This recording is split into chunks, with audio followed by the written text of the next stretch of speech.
Hey folks, Adrian Amos here with Synergy Technical with another tip of the day. We're living in day number 11 of quarantine, which looks like it's not going to stretch on for months. So I think I'm going to have plenty more time to work on this kind of stuff. So I'm really excited. Today we're going to be talking a little bit about conditional access policies.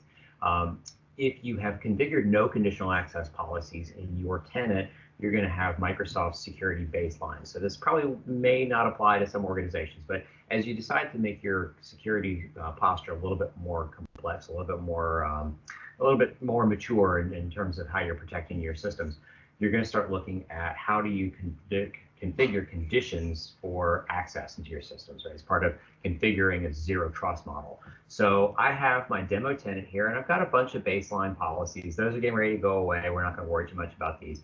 But I also have a number of policies for how I'm configuring access. I already covered a little bit about how my SharePoint block downloads from personal devices policy works. I'm also doing some things where I'm consuming data or device compliance out of conditional access or through conditional access as a result of Defender ATP.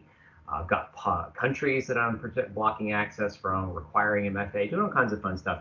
But one of the things really important here is when we get into creating new policies, it's really easy to make a mistake and say, by accident, if we include all of our cloud apps, we could accidentally lock ourselves out. So when I start building policies, I'm going to say, okay, I'm going to say, don't worry about this. When I build policies, I just want to make sure that I have an exclusion group to make sure that I can get back in. And we tend to call this a break glass account, right, or a break glass group. What I like to do, though, is I like to choose a group that replicates from the on-premises Active Directory. Oh, surprise, you need to have one for this to work. If I have an on-premises Active Directory that's replicating to my Azure Active Directory and I'm defining conditional access policies, I try to have a group that replicates that has no members. And I call it break glass or emergency access. And what I'll do is I'll add that group to the exclusions for all of my conditional access policies.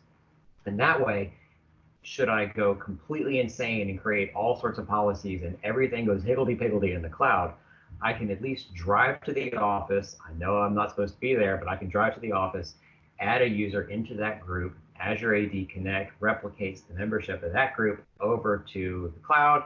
That user then is excluded from conditional access policies, and in conditional access policies, an exclusion always beats an inclusion. So I'm able to use my on-premises Active Directory to circumvent the conditional access policies if I make a terrible, terrible mistake.